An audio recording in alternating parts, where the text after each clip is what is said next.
Ano nga ba, ayan, ano nga ba ang mga kailangan mong iwasan o pagtiisan kung ayaw mong magkaroon ng sakit?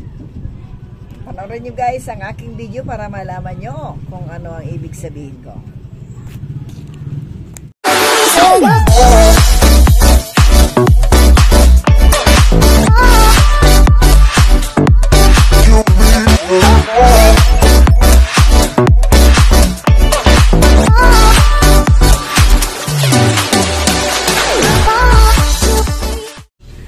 Hello guys, welcome back to my channel guys. Lamilin po.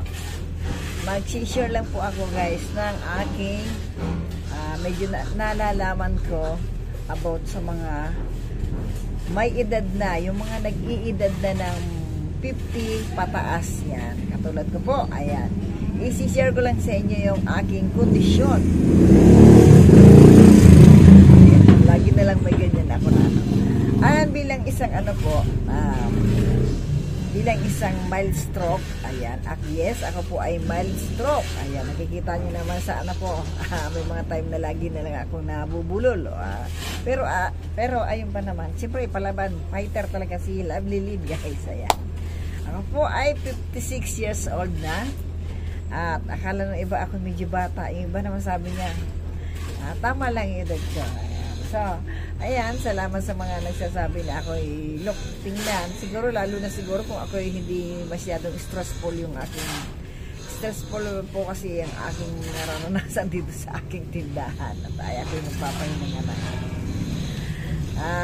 Siguro mas look younger ako. Pero anyway, ito po, reminders lang po ito sa mga katulad kong nag-iedad na, katulad po ng yan, sa mga sakit po, as sabi ko nga, yung kondisyon ko ako ay mild stroke na, and salamat po sa Diyos, sa takot binubuhay pa. Almost, ako po 50 ng may stroke, ako po ngayon ay 56, so ibig sabihin 6 years na ako nabubuhay nga sa pagka-stroke. Ayan po ay sa pag-iingat lang din. At siguro hindi pa ako panahon para kunin yung load.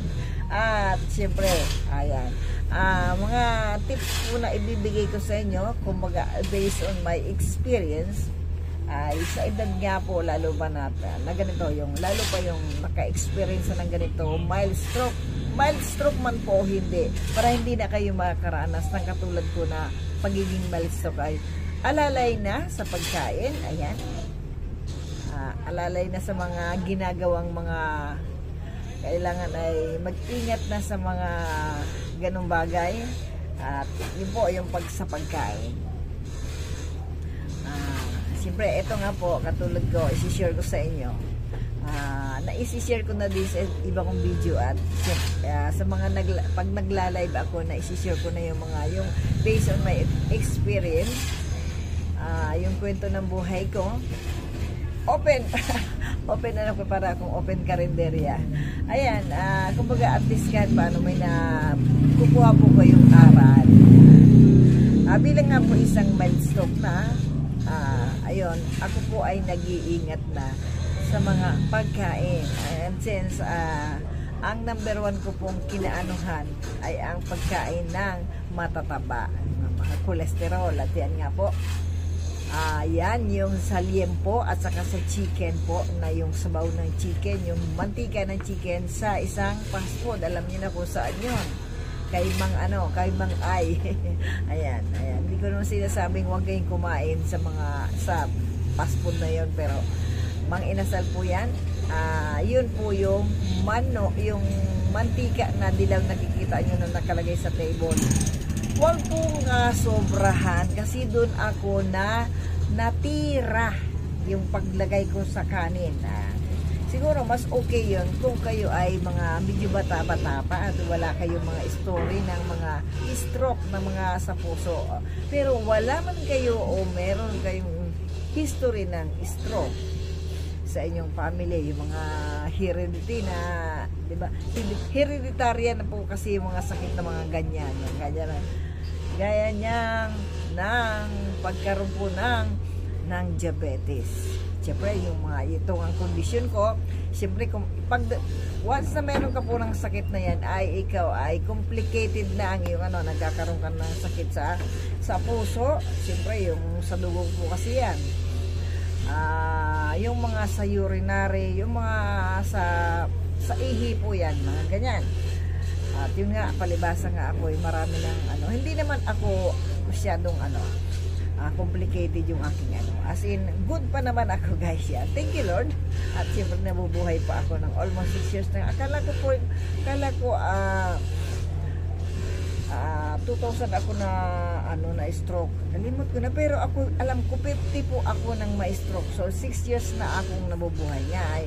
Yan po yung pagiging natin, hilig natin sa mga matatabang mga pagkain. Ayan, yung manok nga, yung baboy, yung mga adobo, yung mga taba, yung mga lumulutang na mga chicharon sa munggo, lumulutang na mga taba sa sinigang, noon po ay gustong-gusto ko yan. And mula po nung ako ay nagkaganito na, never na akong hindi na po kumakain totally ng baboy. Hindi naman po, depende po yun sa hindi ko naman sa kondisyon na ako'y naranasan ko kasi na ako'y yun nga, once na ako ay tumikim ng baboy, nakahalo lang sa gulay o sa pansit, iba na po ang pakiramdam ko. Kaya ako iningatan ko na lang po ang aking sarili na talagang hindi na ako kumakain ng baboy. And then siyempre hindi lang yun ang aking iniiwasan. Yun, yung mga mantika, maalat, at siyempre ayan, matamis po. At yan, eto, siyempre tayo ay continuous, di ba, nahahalata niyo pa rin sa aking continuous ang aking check up. Yang every 3 months po ay ako'y nagpapa-check up na, at previous years ay ako hindi ko yan, basta ako nakapagpa-check up minsan at naresetahan ay parang hindi ko na pinapansin, pero mali po yan. Kayo po ay maging regularly na magpa-check up. Every 3 months nga po ay kailangan yung magpa-check up. And then within 3 months na yun, kung sakaling okay naman ang inyong kondisyon, katulad ko minsan, ay no need pumunta sa doktor. At eto nga po, sa ngayon, ako ay katatapos lang ng aking lab test, ay may ang aking doktor na, eto po, sana maging din kayo, ayun, di ba na nyo sa aking nagsalita, yung pagka-stroke ko. Ako po ay medyo, ayun, naiwasan ko yun ng mga pagkain na nakakataas ng kolesterol, at tinitiis ko na lang hindi kumain ng mga ganong pagkain. At least kumbaga gusto ko pa rin talagang mabuhay kahit ay may mga kung ano ng mga pinagdadaanan sa buhay. Ayan, ako ay medyo mataas po yung sa sa dugo ko, yung sa possible daw na ako'y magkaroon ng diabetes, sabi ni Doc. Tinanong nga niya ako kung ako daw ay may diabetes. Ay sabi ko po meron, kasi ang aming kapatid na panganay ay dyan na namatay nung pandemic guys, di ba, napakasaklap noon. Hindi namin nakita, hindi lahat namin nakita yung kapatid namin, kahit yung ibang kaanak gawaga ng pandemic. So pandemic man o hindi, ay talagang masakla pa rin yung mawala ng mahal sa buhay na hindi natin nakikita. At yun nga po, yung mga pag-iingat po na yan ay kailangan natin gawin. Yung mga ayan, may kinaputol at may bumili. Sinasamantala ko lang ang pag-vlog pag walang bumibili at walang music. So ayun guys, ayun, ingat tayo, yung mga katulad ko ng mga ganitong kondisyon, yung mga iwasan na yung maaalat, matataba, more on water po, daily, kailangan natin. Ayan, ako po ay, siyempre ayan, yun lang ang pinakang ko, medyo napadami na ang aking pagkain ng kanin. Kaya naisip ko, simula kahapon, ay talagang iiwasan ko na yung more extra rice. yung extra rice na yan, kahit siyempre yung at least daw sabi ni Doc, 1 cup every meal. Ayan. Kung talagang kailangan kung talagang gusto kong mawala na talaga yung ano na yun, yung sintomas ko ng pagkakaroon ng diabetes, ay talagang mag-control na sa sobrang kanin. At marami naman po tayong option ng mga pagkain, katulad siyempre ng brown rice. Ayan. Pero siyempre ang brown rice po ay alam na natin ang lasa ng brown rice. Una, napakahirap lutuin, ang tigas, kailangan ng paglibabag. Tapos ay walang lasa. O diba, napakahirap kainin. At saka brown bread, ayan, medyo mahirap kainin yung mga ganyan. Kaya lang yun, marami pa rin tayong siyempre kainan na pwedeng kainin na talaga, siyempre yung gulay, fish, at talagang bawas lang po talaga sa ako nga talaga hindi na kumakain ng mga mantika at mga ano na yan. At ako talaga yung nagkokontrol na. Yun nga lang, sa kanin lang taga ako na ano nito. Sabi, yan, pag-aaralan ko, pero yan, hindi na din ako nakakapag-ano ng prutas. Yan, prutas, tubig, gulay, ayan. Bawas ang mga mantika, kolesterol, at maaalat, matatamis. Ayan. And then, more water, guys. At yun nga, sabi ni Doc, bukod doon, sa maiiwasan ko yung mga pagkain, mga ganun na mga ano, ay kailangan ay ayan, meron binigay sa akin na gamot para maiwasan hindi na ako dumating doon sa punto na magkakaroon ako ng diabetes. Ay, sabi ni Doc, ay yun na may nireseta sa akin, isa lang na gamot. Ayan. Mahirap ang may sakit na ano na yan. Hirap ang may sakit na diabetes. Yan po ay sakit ng may pera o mayaman. Diba? Pang-ubos ng pera po ang sakit na yan. Katulad nga po ng aking kapatid yan, namatay. At alam ko din na bukod sa pera ang ano, ay mahirap labanan. Mahirap anuhin yung ano na yan. Kailangan talaga itiis at mag-isip na kailangan na iwasan talaga yung mga pagkain na bawal pag sa dating sa diabetes na yan. So para yun lang naman ang ano ko, kailangan kong magbawas ng kanin. At siyempre lalo na yung matatamis, ay mahilig pa naman ako sa matatamis. I love eating sweet, guys. Ayan, sa tuwing kakain ako, meron akong at saka siyempre guys, ayan yung mga soft drink.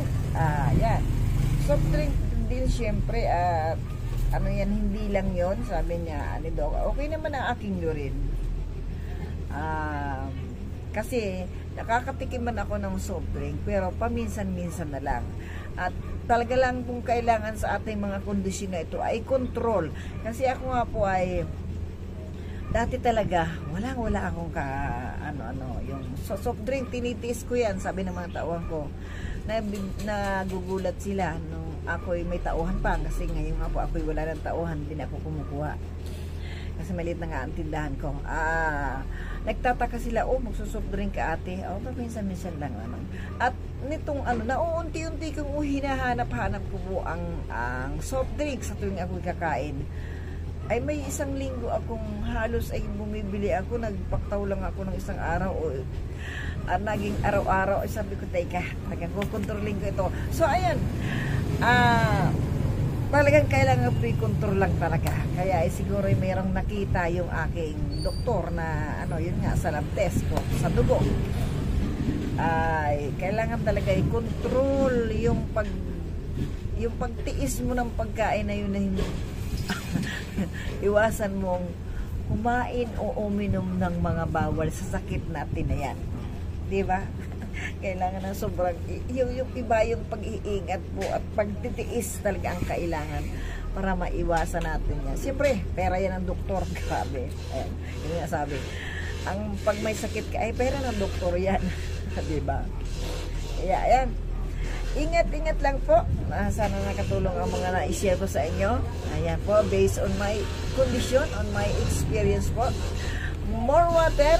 Ayan. Nakakainin ako nito sa maghapon. Thank you for watching and God bless everyone po.